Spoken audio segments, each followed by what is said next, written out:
Okay. Hallo und herzlich willkommen zum neuen Video. Heute sind wir zu viert. Das heißt, Davis. Oh, Hello. ladies first. Ladies first. Winnie. Winnie, say hello. Hello, and this is Winnie. I'm the brand account manager in with Armor. Hello. Yeah. And Roger with Bianco. Hello, How are you? pretty good. It's a bit Pretty good. early here in USA, but it For, works. for, for you, it's early. For me, it's 3 in the afternoon. For Davis, it's At night, what's the time? I think nine 9 at o'clock, night, and for Roger is 9 in the USA. morning. Yeah, Yeah, Roger is from USA. USA. I'm from China, and you are German. Yeah, Yeah. 3 continents. So for Roger, it's unusual to be that early on his feet. Yeah, we call it Langschläfer. He sleeps long. Uh, he's living on the countryside. He's an old school guy with no cell phone. Is that right, Roger? I have cell phone. That is not the point. I just enjoy my freedom not to use it. That's great. I would love to have this freedom too. Yeah. So I think one of the topics would be today, um, as I should say, the last video on Bug River disaster.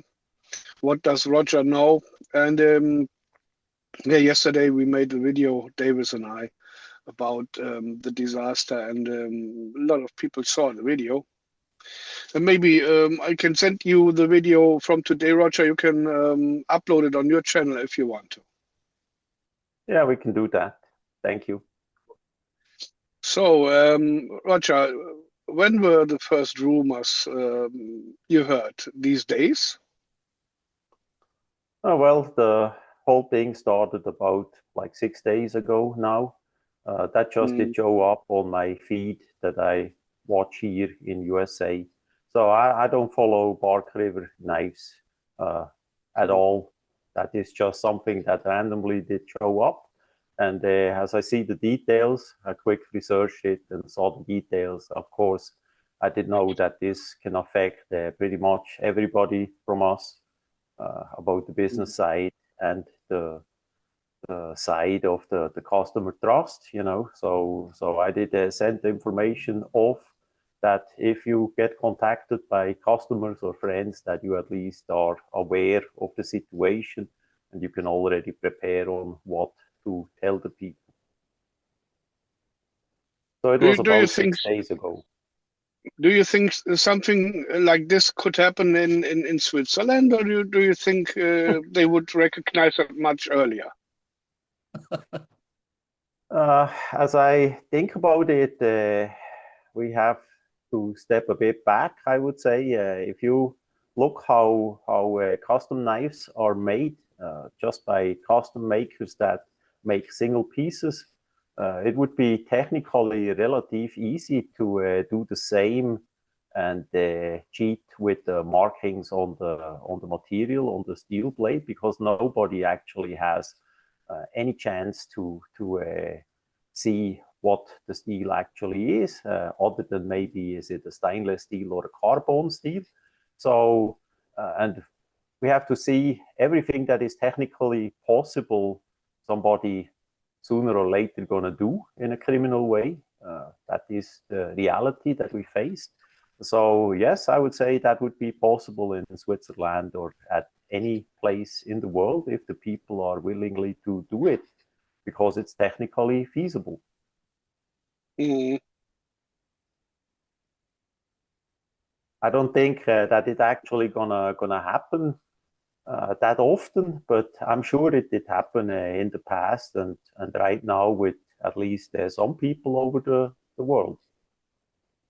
Yeah, but I think a lot of companies cheating on steel, and yeah, but it's not necessary to do this just because I think, yeah, look, Puma knives uses for decades the same steel on the same knife, a 420 on the Puma White Hunter, yeah, which is that knife is a legend. Yeah. So why cheating? Yeah. If you have a problem with your company and your financial problems, communicate this and say, I'm sorry, we cannot afford this high-end steel anymore just because the economy is crashing. And I understand this.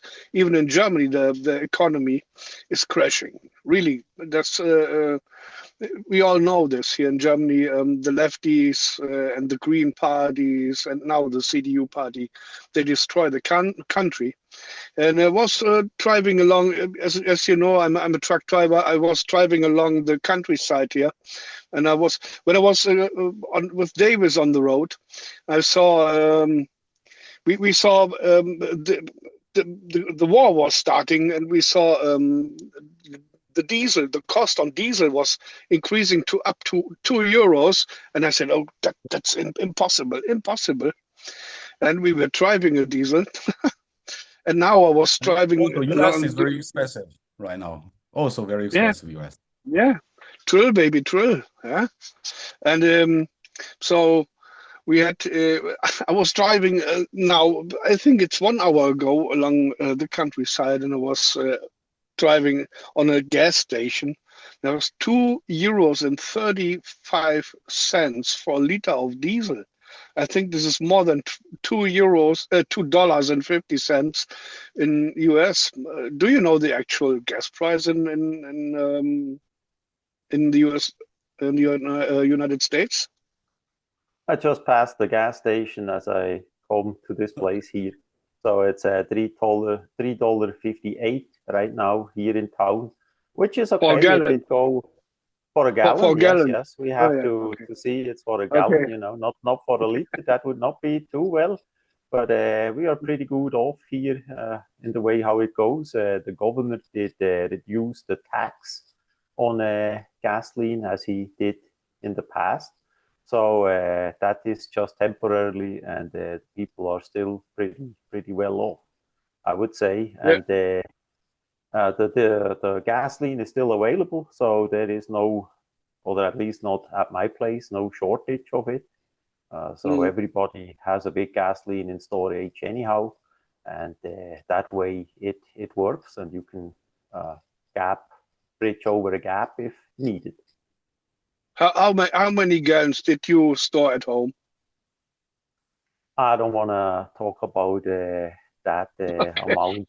That doesn't matter. It's up to anybody themselves to do what they feel is right. I just say it's always good to have a bit of everything to bridge a gap, whatever, how long you feel it's gonna like. Some people drive way more than I do, so I would storage a bit more.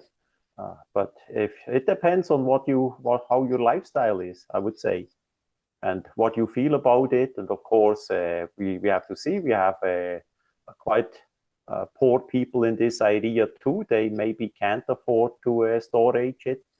You just need to be clever and buy whatever you're gonna buy as it is on sale or as it has a low price.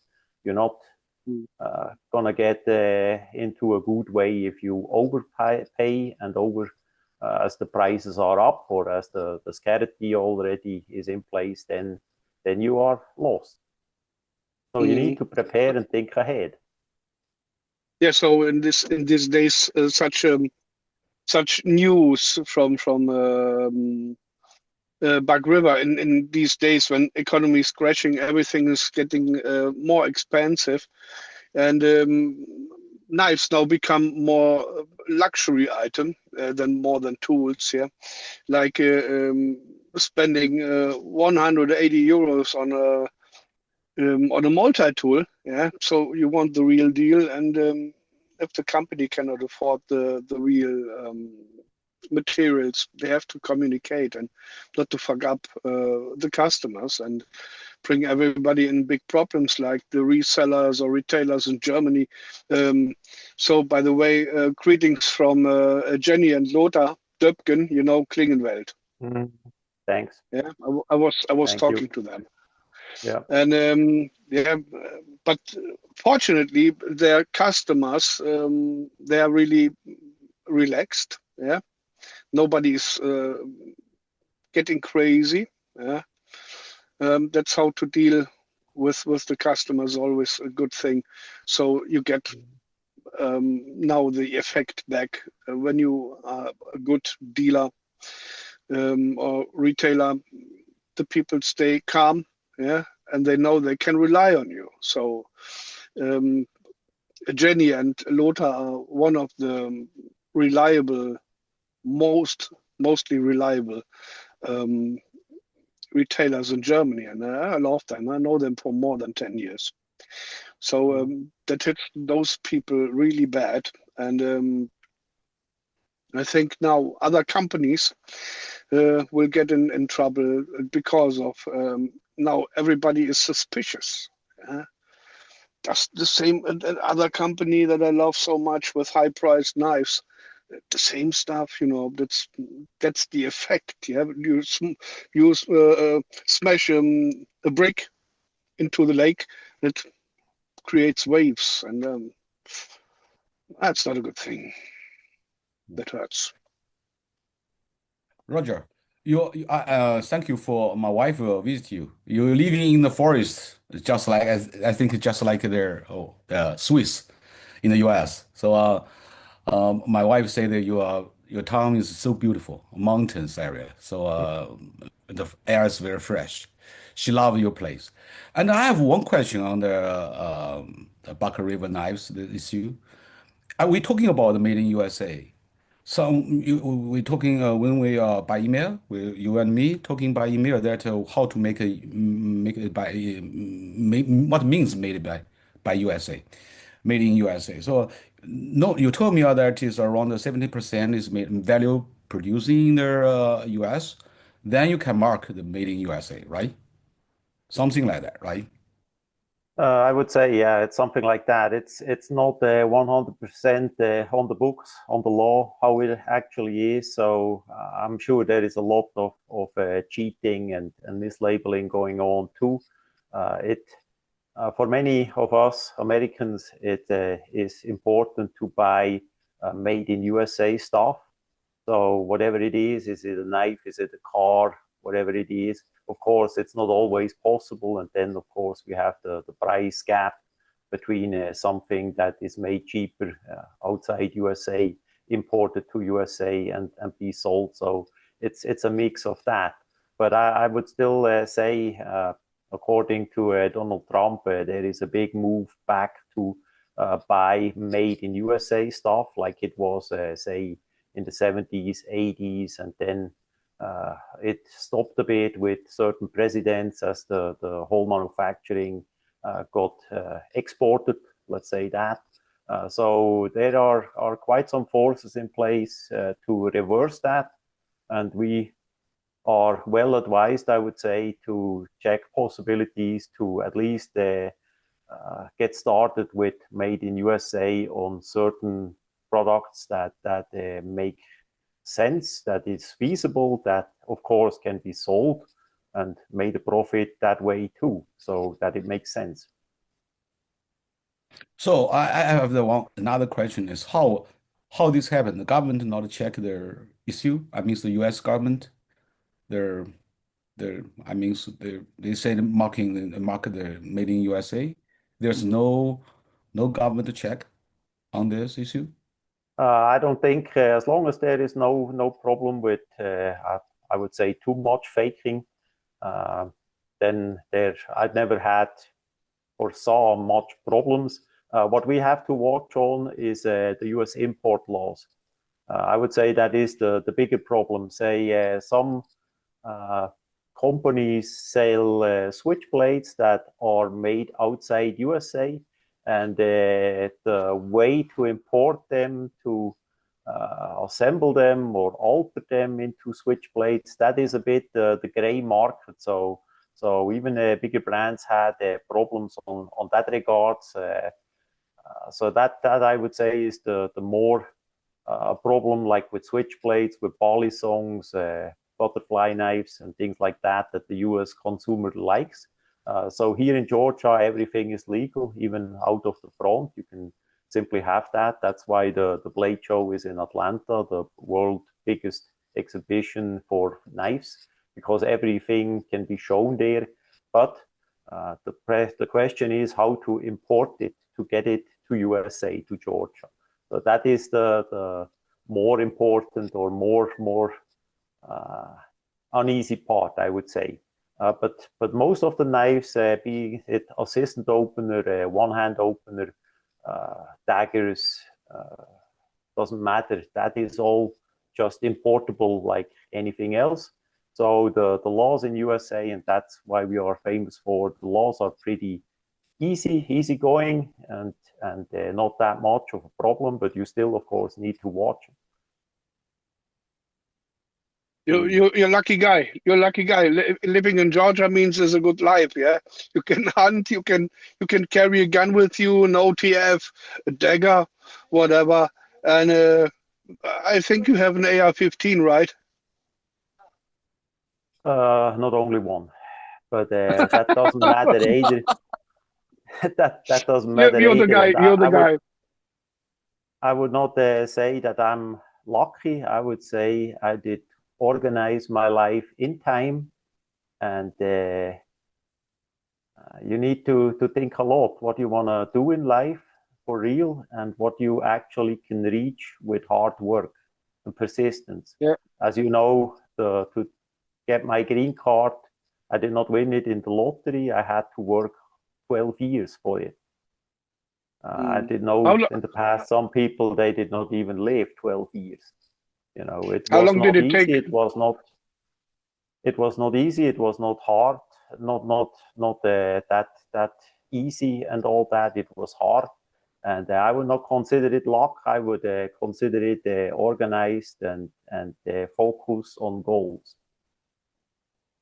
How long did it take to get the green card, and how long did it take that you became a US citizen? So for me, it took 12 years to work on the green cards, to make connections in the business.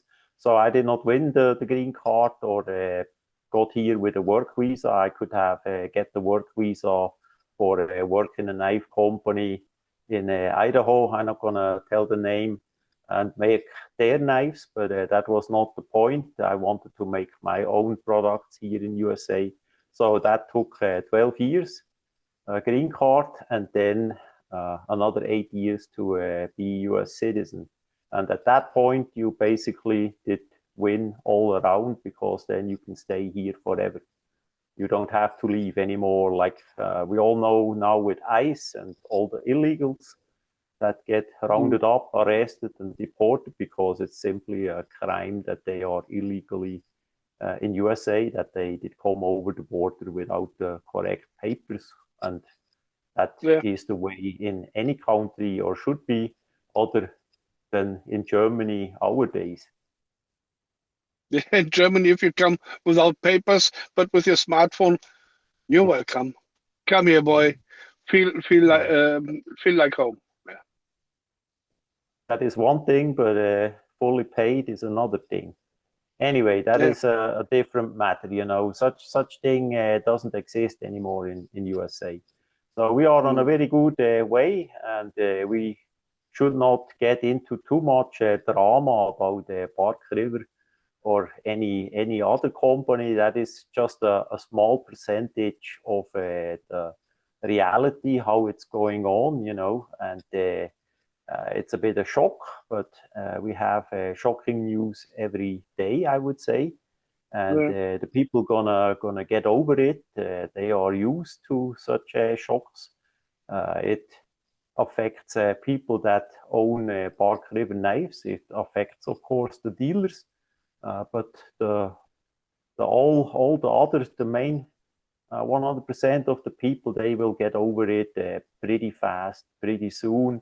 And it's just going to be another anecdote in history, like back then with the mess up with blackjack knives, marbles knives, and many others.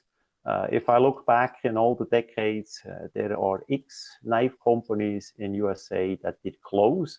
I would say the most important or most astonishing part was with Schrade knives. I met them always at the EVA. They celebrated 100 years in business, but no 101 year. They were gone. Overnight, they lost everything for whatever reason back then. And they had, Really? Schrade. You can look it up. It's quite a long time by now. That is how that is as you get older. They celebrated 100 years of Schrade made in USA, the real Schrade name. And then they, whatever happened, they collapsed and closed. And they had a sister company, Imperial, in Ireland that was founded by a German man back then.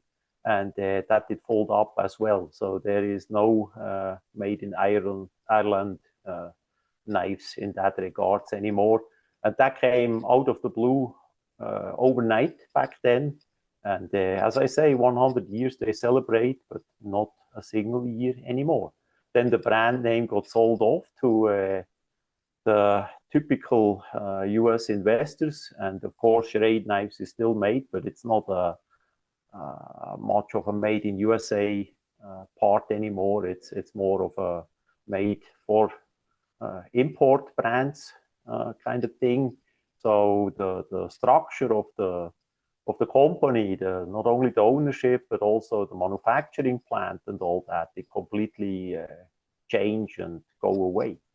So that happens from time to time with timberline knives, bad management with Camillus knives. I would say also relative uneasy management. So it's not the first and not the last company here in USA that's gonna close for whatever reasons. So who's running the company right now? Schrade. Schrade is owned by. You can look at it basically as like the situation Schrade is running by the AOB. He is our OEM customer. We make a Schrade as well for the brand. Yeah. AOB. You make AOB. Schrade as well? Yes. OEM until now still we supply the goods to them. AOB is in the Kniftalk company. Kniftalk, a shareholder. Nasdaq. Yes. It's American outdoor brands company. American outdoor brand. Since when do you produce knives for Schrade, Davis? About 15 years something. Maybe I checked some knives and made videos on my channel that you made. I think I made a lot of videos on your knives. I'm pretty sure. And before the Roger told about the marble knives, we're still producing the marble knives as well.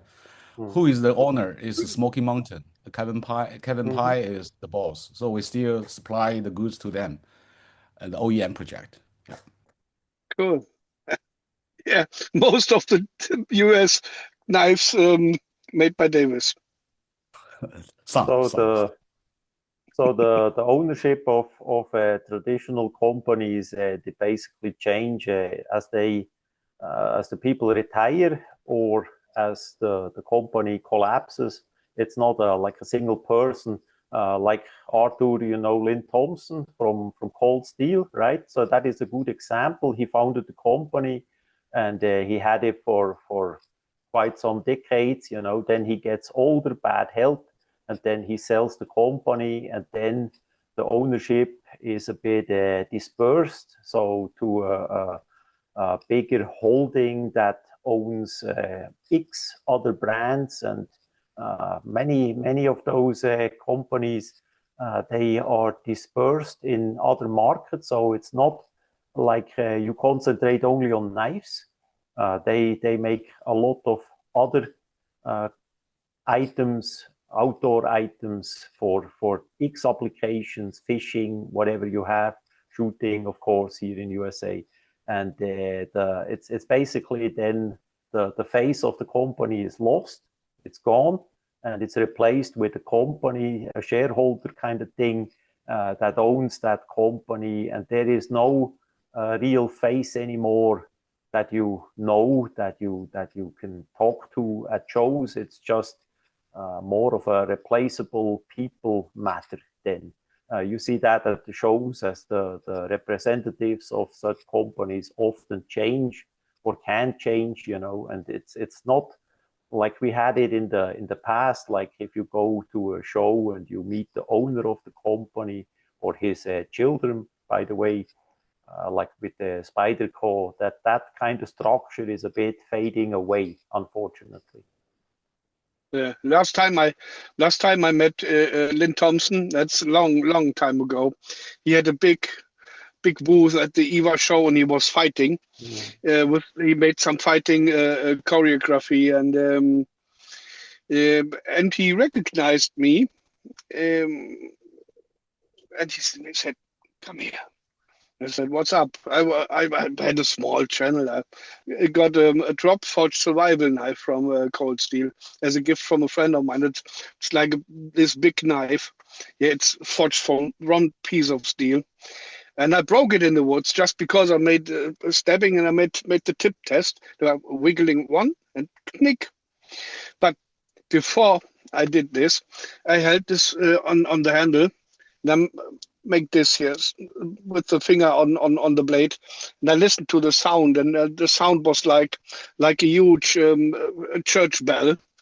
I said, "Oh, there's something wrong with the knife." So if you have this big knife and the sound is like a church bell, it's like cast iron. It's too long, too hot, and it broke. And I came to him, and he said, "Come here." I said, "What's up?" He said, "You broke my knife." I said, No, it was my knife. But you saw the video? Yeah, sure. You broke my knife. I said, "This knife is cast iron." He was laughing, said, "Cast iron?" I said, "I send it to you on my cost. That's no problem." Yeah.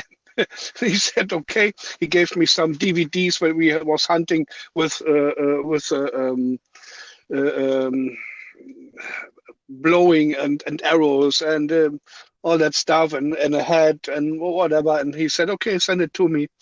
And I sent it to him. Then he got me on email. He said, "I'm sorry, you're right. It was like cast iron. There was, I think the knife was made in Taiwan, and they had a bad heat treatment, and it was too long, too hot, and it was really like cast iron." I was checking directly inside. It was like orange. The blade was orange inside, not silver. Yeah, so it got how to say it? There was pockets, air pockets in the blade, and he recognized me from this video, and then he got me on email, said, "I replace it." I said, "Thank you." And I have this knife. This was directly sent by him, which is an honor for me to meet this great guy. And but then I think after this he retired, but it was great. Yeah. So being a part of the knife industry and meet all the great guys, you, Davis, and all the people I really like and love. That's, for me, it's a great honor. So when I got in contact with Roger, it was exactly this time when he was talking about this small tool he made with Timberline. Yeah, you remember what I mean? Yeah. Yeah. Yeah. Yeah. And I saw this video, and he was really. You were really upset just because people in China made these fake things, and you said, "Oh, these criminal Chinese people."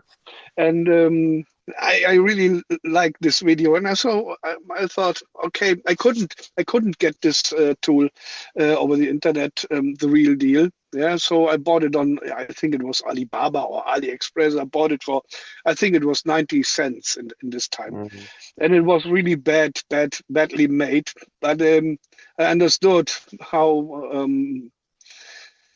your behavior, and you were really upset. And this was the time, I think, when I started making YouTube videos.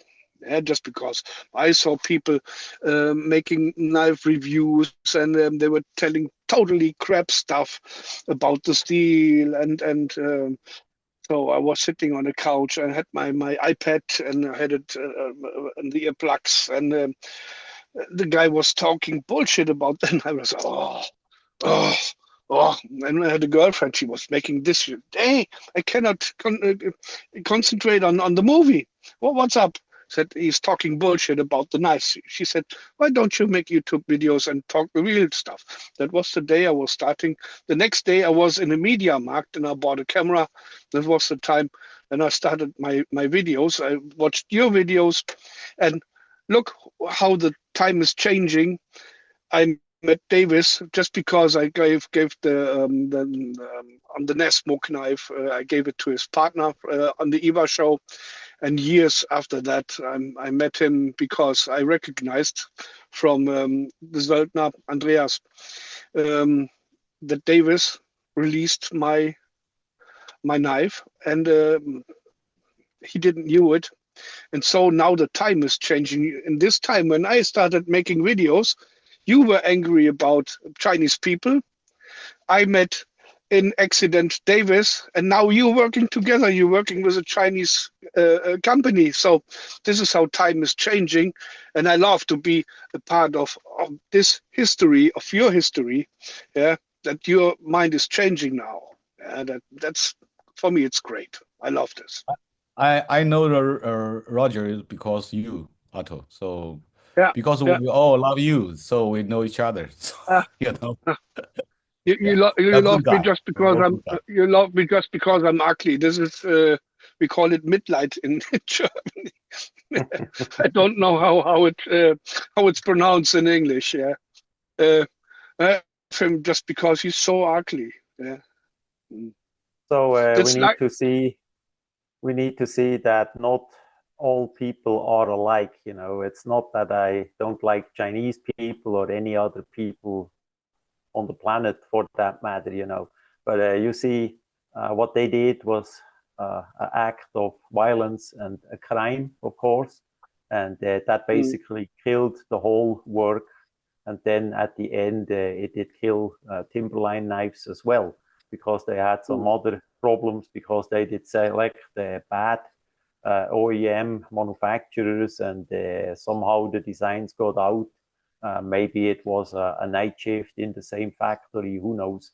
But if you have yeah, clones, if you have copies of the exact design made and then sold for cents, they even put my logo on that crap, and that is for sure not a positive thing, you know. And you have to see that was the time as I worked on my 12 years to go to USA, and I really could have used that money. I was absolute poor in Switzerland. The times were really hard, bad, and stressful. So yeah, I still feel negative against those criminals from China, and if they ever gonna come to USA, we sure gonna have a trip into the forest with them, a nice trip, and all that. But we have to focus on the positive stuff, on the good people, because as I said, China is huge, and USA is really a big country, and we have a lot of positive people that actually gonna do the right thing.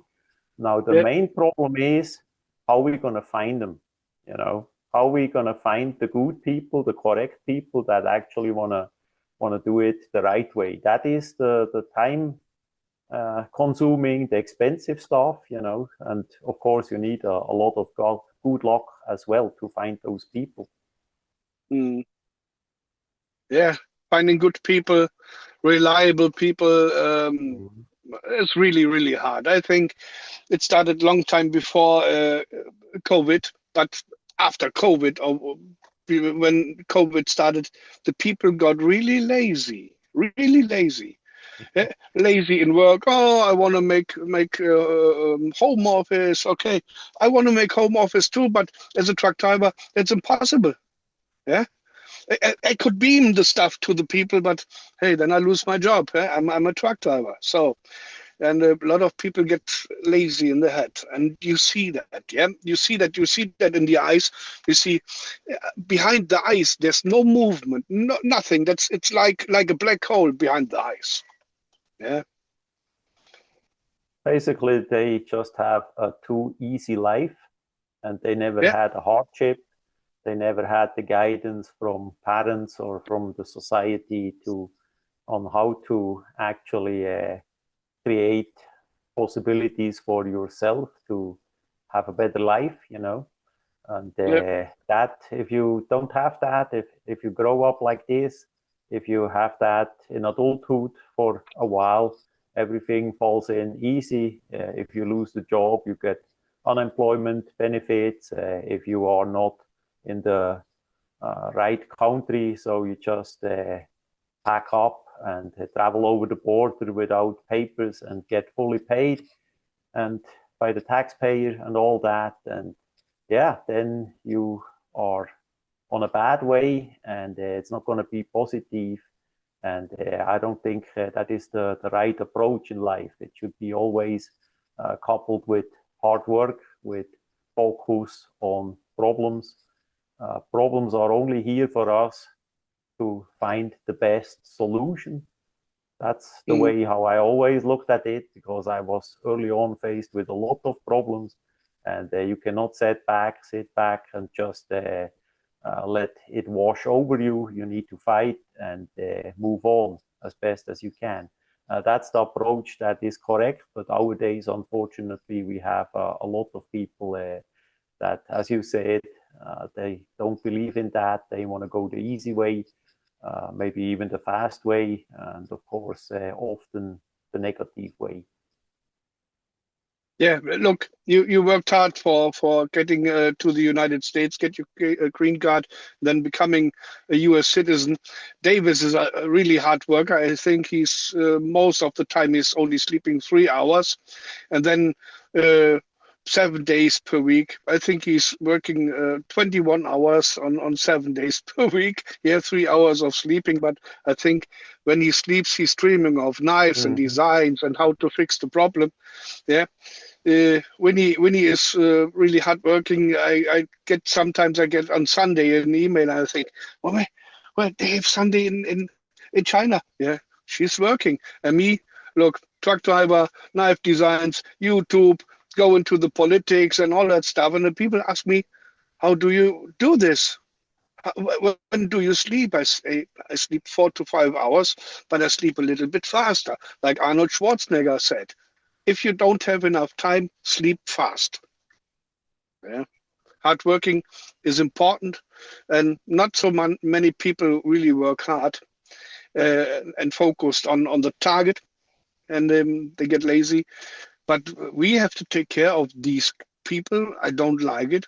Yeah, I think that's wrong. And they're sitting on the couch. Yeah, eating pizza and drinking cola, becoming fat and lazy and all that stuff. And I have to work for them. I don't like this. I don't really like this.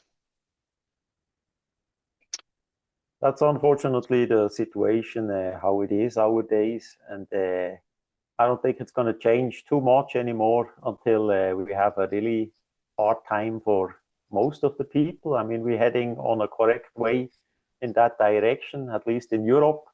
But yeah, it's going to be tough for many people. It's already tough for many people, but the peak is still not reached.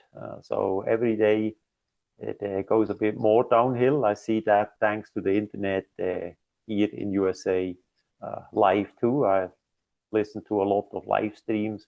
As I do something else, I listen to that and I see firsthand how it is. That's the good thing nowadays with the internet. As we step back in time, back then in 1989, as the East German, the wall, the big wall collapsed, you know, the like in Berlin, that was a big change of situation. But we only, back then in Switzerland, we only had like 3 TV stations to watch that. So you never did get all the details correct or in line. how the situation actually was. And nowadays, if you spend the time, you can see the live streams and the information firsthand, as if you would be actually there. So that's a big advantage that we have nowadays if the people use it correct and learn from that experience. Yeah, we had in Germany, we have two major TV stations owned by or from we call it Staatsfernsehen. They make now fake videos. Yeah, look what ICE is doing in the United States, deporting, getting kids away from the mom, and all that stuff. That's fake videos. Yeah, the ZDF television station, which is called the Konrad Adenauer TV. Behind the scenes, they make these deep fakes, and it's located in Mainz, where I come from. I was at ZDF in times when they were honest to the people. Now they are liars, and where they come from, this part of the city is called the Lerchenberg. Lerche is a bird, a small bird, and now it's called the Märchenberg. Means the story, not story, Märchen. It's an old story about princes and all that stuff. They do only lies. So it's hard to get the real information, and therefore the internet is the perfect way to get it. And in Germany, they try to avoid that and say we have to control social media. We need social media control, and they wanted to check what you are writing on WhatsApp before you send it, just because we call it Briefgeheimnis, means the letter, secret of the letter. Yeah, you're not allowed to open a letter. That's totally forbidden. But if you check what they write before they send it, that's not illegal for the state or for the leaders. So they try to do this and check what we are thinking, what's coming next. A chip in our head that they can read our mind? Impossible. I don't understand this, but this all leftish people. Yeah, they try to take control over everything, and that's dangerous for the people. Yeah, and so some people in Germany love what Trump is doing, like I do. Some people hate what he is doing. That's the leftish people. But I see Trump is not doing everything all right. Yeah? He makes some mistakes, and but I think most of what he's doing is correct and makes the United States a more secure place than Germany. And Davis, what about China? When you don't want to go to work, what's happening in China? They get money from the officials, or they say, if you're hungry, go to work. In China, we need work. If we without work, you no food. So China, everybody hard work, and no, Sure. no. If kids stay at home and not going work, then parents will be worried. So they will not. We will not like kids laying on the bed at home. So it's not good. So Yeah, from the history, China always hard work and yeah, earn money for the family. Yeah, this is yeah. our style. Yeah. Yeah, I know, and Roger knows it as well. But some people say, that's China bad, that's China bad, China is bad, and Jinping is bad, and all that stuff. I know that China will be always a good, there will always be a good economy just because of the hard working, because of the will of hard working. Yeah. No work, no food. Yeah. In Germany, no work. Okay, come here. Here's your social money. Take it. And that's why the people are not willing to work. And That's not good for the whole country. It's not good for the economy of the country, or for the European Union. Yeah, which is crazy. Which is crazy. They just want to take over everything. Yeah, maybe they want to take over. Don't getting a multi-tool. What do you want with a multi-tool? Yeah, if I need it, oh, there's a plate. What do you want to do with the plate? And check if you go to the city, there's some places there's forbidden to carry a knife or a multi-tool with a blade. And then somebody's coming to you and say, can we check what you have in your pockets? And then you're in a big problem. Yeah, even if you have such an, this is an old school multi-tool from Leatherman. It's the PST, the pocket survival tool, with a blade which is inside. Yeah, you have to open before you get out the blade, and then then you have it. That's a small blade. Give me that multi-tool. That's not allowed to carry, and then you pay money for that, for a simple old multi-tool, just because I think not they are afraid. I think they want to take care of your money. But for control, I think they control mostly the people who are born in Germany. You can see it, born in Germany or not. Come here. Oh, we cannot control him just because of racial profiling and all that stuff, which is really bad. Yeah, controlling only white people is some sort of racial profiling too. Yeah. Is there any law in Georgia? I think not, right? You can carry everything you want. You can carry boot knife, OTF, a dagger. Is it allowed to carry a gun concealed, or do you have to carry it open?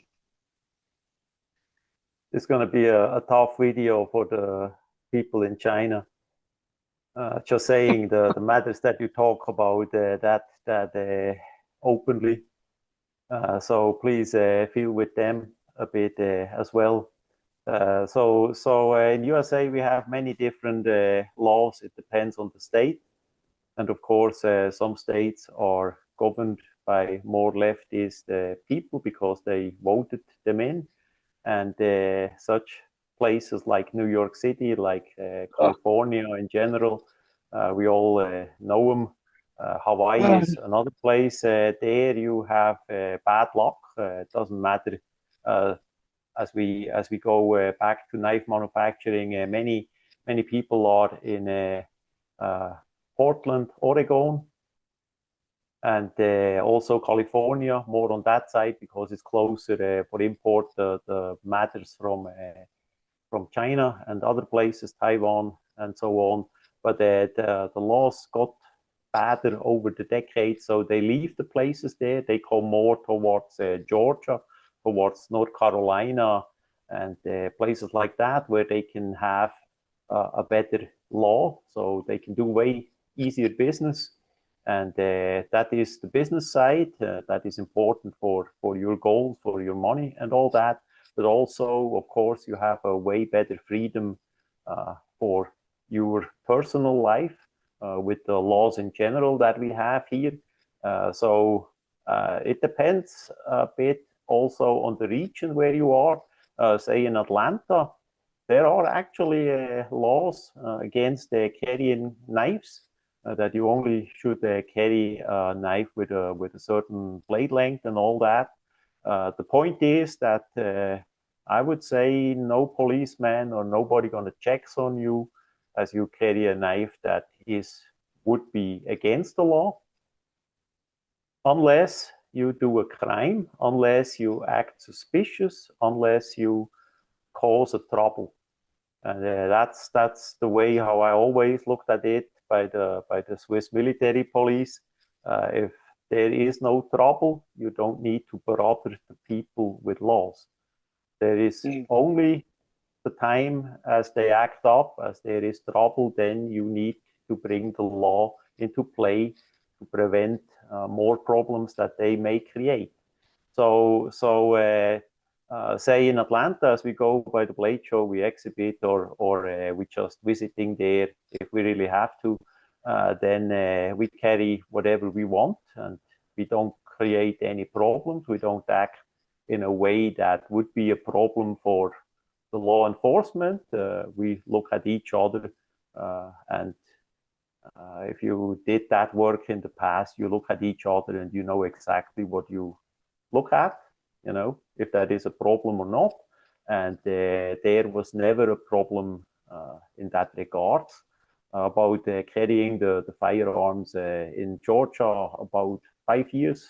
The law did change because of the correct party that you can not only carry open, but also concealed without a license. This, of course, only people that actually are allowed to carry a gun. I mean, to own a gun. The ownership is where it starts, that you are legally able to own a gun, and then you can also carry it. That is all possible. And for a while during the uncertainty of the Biden regime, a lot of people felt not secure because the border was open. We had illegals even here on the small countryside that I live, and yeah, we had many people that weren't that much interested in firearms getting their first gun, women especially, and they saw the situation. They did it according to law. Everything was legal. And yeah, here in my area, the people are always really friendly to other people because they know the opposite people quite likely going to carry a gun as they do. So we all greet each other really friendly and behave really well. So it's also a positive matter with the easy liberal, freedom-loving gun law for the society, for the behavior of the people to each other. And you see that every day here, the people are really friendly most of the time. And that is a part of it. It's just a part of the freedom that we have here in USA, in parts of USA. And we need to keep that up and expand it even more. And yeah, that is, there is not much negative about it as long as you don't misuse it. Criminals gonna have the firearm anyway. Even in China, the criminals have the firearm, they use it, they misuse it, and you can't prevent that only by good people. Doesn't matter, is it law enforcement or is it private citizens, as long as they are legally able to and are legally armed, then that prevents crime. As our sheriff here in town said it many times, he comes with his people as soon as possible into us in case a crime happen. If a crime happen, on our side it's not much, but in the meantime, in those 15-20 minutes that he needs to drive on the countryside to the house, you need to look for yourself. You need to have firearms to defend yourself in case something happens. And he said that many times openly, and the people listened to him because he was authority, and that did give a bit of spike in sales of firearms as well. So for carrying, you don't need a license here in USA. I mean, in Georgia, as long as you are legal able to own a firearm. So you need to have the age. You don't need to be a criminal, of course, mentally ill, things like that, you know. But yeah, many do, women especially nowadays, and yeah, it's our freedom. I enjoy it. I love it. It was 12 years and 8 years well spent for. Well, if you think, I know a lot of people think now they are a train or a horse. You know, they feel like this. If you feel like you are a rabbit, is it legal for you to own a gun?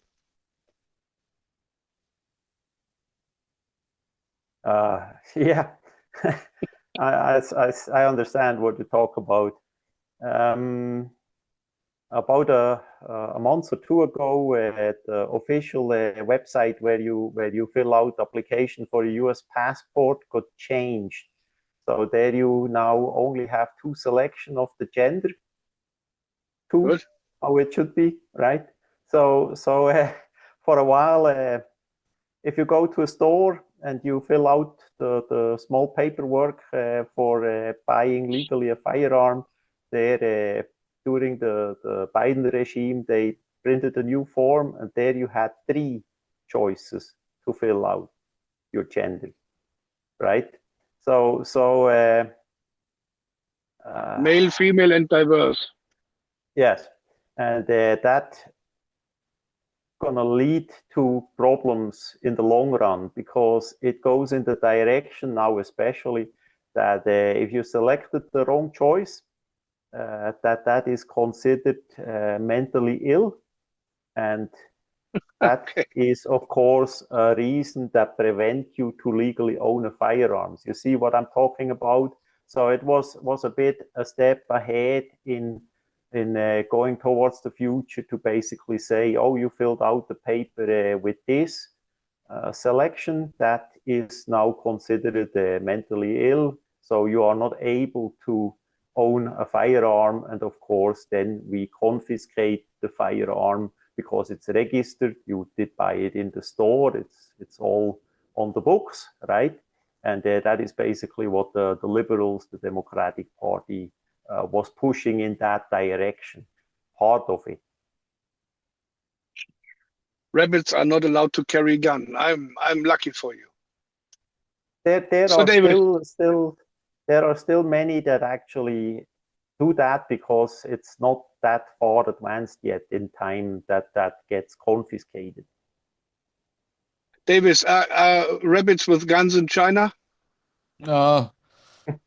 Personally, only the policeman can, policeman, even the policeman in a high position, they have a gun. Normally, there are Uh, no, yeah, but And by kung fu, by kung fu, by kung fu. and as a Chinese knife producer, you are not allowed to carry a knife, right? Yeah, we cannot. China, the law is more strict than the European. They only can carry a knife which without a lock, Yeah. just like slip joint knives can carry on the street. And the fixed blade knife is based on the angle of the tips. So Okay. and I should say there's a most very strict law in China. Carrying the knives is in China. So I think right now the European more and more like China now. America is I good. think America is good. USA is good. in Germany, when if not the right party is coming into the power of Germany, I think we lost. Like I say, New York is lost. Yeah. So I think it's. Hmm? I say in USA we are still able to change the things, you know. So even in New York, if they make up their mind, it's still possible. The problem is if we find enough people that actually do that. And I just want to close out with a little anecdote, as we had the two Chinese women in Blairsville like 2 weeks ago, right? So we go and eat in a fancy restaurant, and I did of course carry my knife around the neck and also in the pocket, and they were pretty amazed that we can actually do that in public, you know, in the restaurant. And we looked at different knives in the restaurant, on the restaurant table. And in China, apparently, you cannot do that. You cannot bring your own knives to the restaurant and look at it and discuss the features and all that. When I was eating in the restaurant a steak or something, I brought me a laguiole, a real laguiole from Thiers, made by a friend of mine in Germany. He has a knife company called Passion France, and this knife was cost me 300 euros. And I was eating my steak with the laguiole knife, which I really love. And somebody said to me, what kind of knife is that? I said, it's a Laguiole. Why don't I have a Laguiole here? I said, it's my knife. You bring a knife to the restaurant? I said, yes. Why? Say, sometimes I bring wood into the woods. Yeah, I'm crazy, but I want to eat with my stuff. Yeah, that I own. Most of the time, the knives in the restaurant, it's crap, from Brazil, from Tramontina. Gotcha. Yeah. Last time we were after Eva show, we were together have dinner. I remember the Christian from the Toast for Gent. Right now.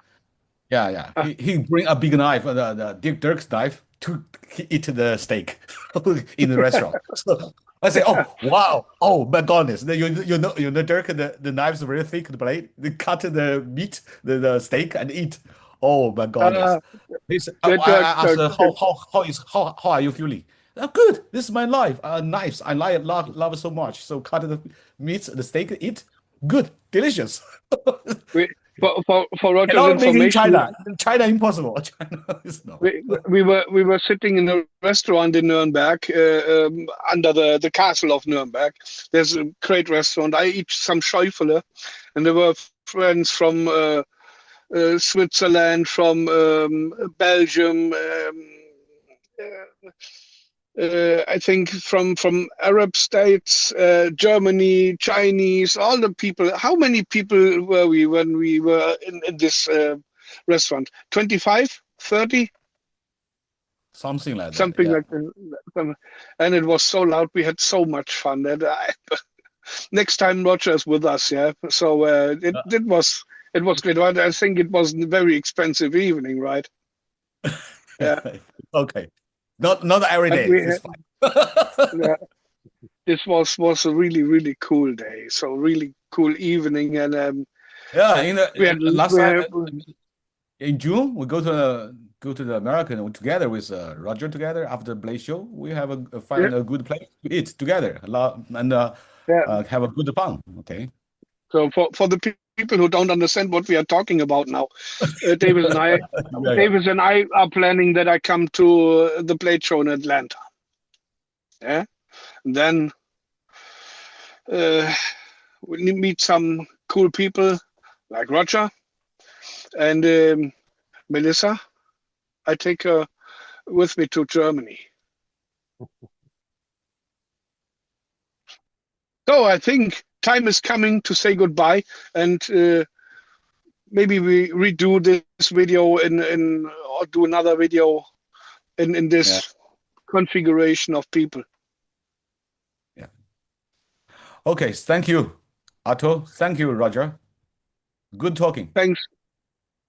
Thanks, Winnie. Thanks, Roger. Thanks, Davis. I see you here from Yeah, right to left. thanks. And I understand Roger's birthday is coming soon. Yeah, on April the 3rd, right?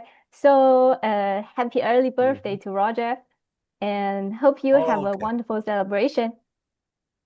You It's have 25 birthday years in 2 old. days. You have birthday Yes, in 2 days. yes, it's coming up. We're not gonna say the years actually, but the day is okay.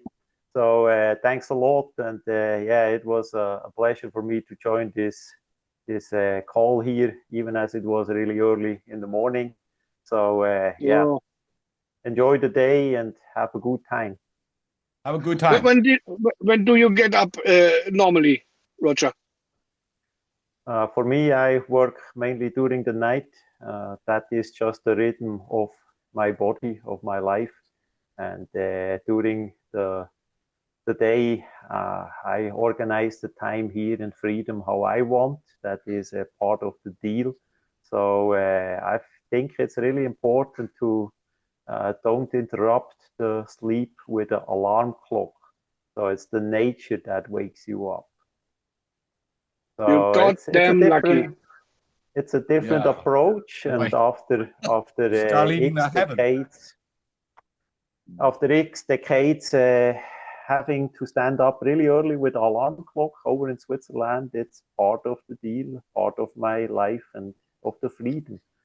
So that helps me a lot, and I feel really good even as I get older. No, you're 25 years old. Hmm. Thanks. We are always. In fact, we are same age. We are in the same I, age. I am old. I get 56 this year. 56.